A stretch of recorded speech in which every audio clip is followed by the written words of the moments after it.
Ben, là, on a un peu toute l'évolution des prototypes, des différents prototypes jusqu'à l'Elephant Box. On part de ce premier modèle fabriqué au Zimbabwe, sur place, donc tout métallique, système de percussion aussi sur ressort. De cette idée-là, on passe à une deuxième, là, une réalisation par une école d'ingénieurs en France, donc un très bel outil. Mais on a perdu la réplicabilité d'un outil comme ça vers celui-là. Donc celui-là est exporté, on ne peut pas le réparer, on ne peut pas le refaire. C'est un peu un avion de chasse. Et de là, je crois que ça a énervé un peu Monsieur Lebel du CIRAD, qui un matin s'est réveillé en disant il faudrait que je trouve une autre idée, ça on ne peut pas le refaire, c'est un peu cher aussi. Et dans son garage, le dimanche matin, il a eu cette idée. Voilà, il a pris ses outils, ses petites mains, il a fait ça. Et après, il s'est dit, il faudrait que je trouve un endroit où on pourrait continuer ensemble à réfléchir sur cette idée-là. Il y a peut-être quelque chose à creuser en bois et quelque chose de simple, de facilement réplicable. Donc c'est là que on est entré en contact. Donc le CIRAD est venu nous voir avec ces trois prototypes et nous demander de réfléchir si on voulait bien travailler avec eux et réfléchir sur un prototype tout en bois réplicable pour faire un Hell-Out à bas coût. Et donc on a dit bingo, ça nous a beaucoup plu. D'ailleurs le premier contact c'était un email où on m'a parlé d'un propulseur à éléphant. J'ai beaucoup rigolé le soir, j'ai peu dormi la nuit. Parce que je me suis demandé comment on va propulser, c'est la taille du tuyau. J'avais du mal, le propulseur c'est un airbag, j'avais réfléchi, mais la taille du tuyau pour propulser l'éléphant. Donc après j'ai compris que c'était autre chose, c'était juste un effet de langage.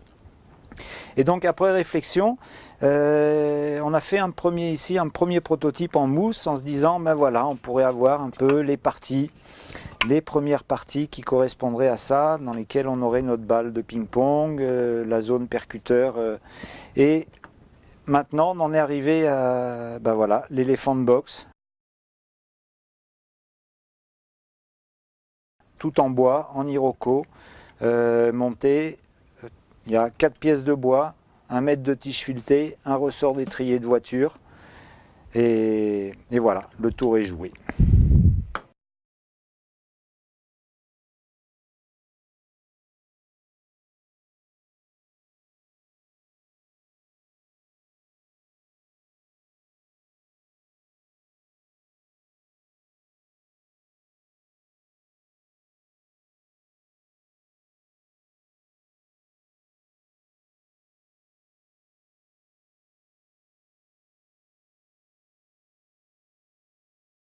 Donc là, voilà quelques exemples de la conception de base.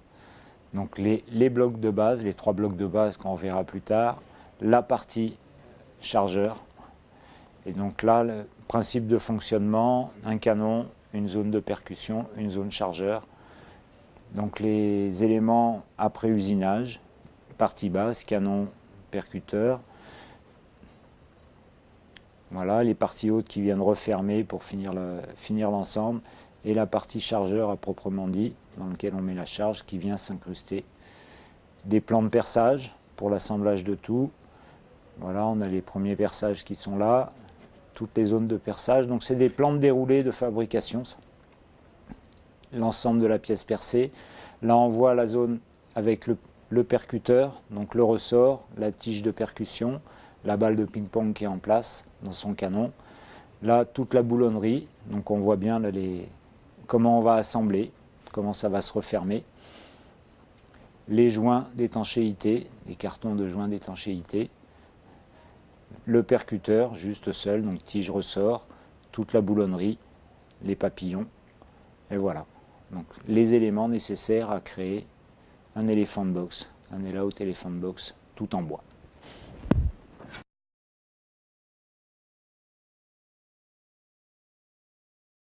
Donc là, on va attaquer, on va mettre en place pour faire l'usinage du canon, d'une partie du canon, donc dans la fraiseuse numérique. Il y a des gabarits, j'ai créé des gabarits pour caler mes pièces au fur et à mesure, pour pouvoir faire ça de manière rationnelle. Voilà, dans l'ordinateur, j'ai chargé mes codes d'usinage pour faire un pré-usinage sur le canon. Donc là, je vais commencer à donner une forme au canon.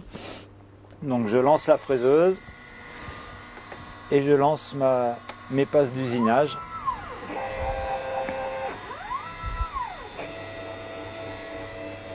Voilà, j'ai parfait mon zéro. Donc hop, on va juste bloquer.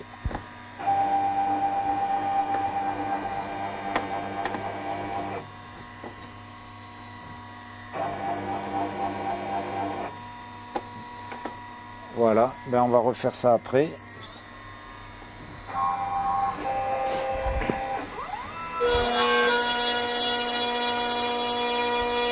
Et donc là on voit, on a les chemins d'outils, tous les parcours d'outils qui sont... Et donc là on voit, on a pas mal de passages d'outils. On va faire le... Bon, je sors un peu plus parce que habituellement je mets les deux parties du canon.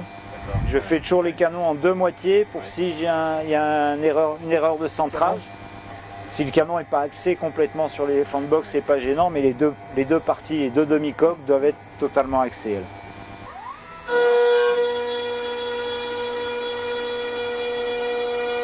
Voilà, et après là, l'usinage se fait tout seul.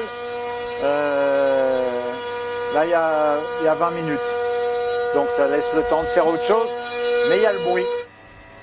Donc soit on fait...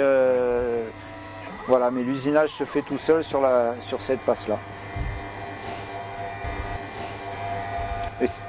C'est ce qui peut être fait aussi après de manière manuelle à la défonceuse à main. Voilà, mais c'est plus long.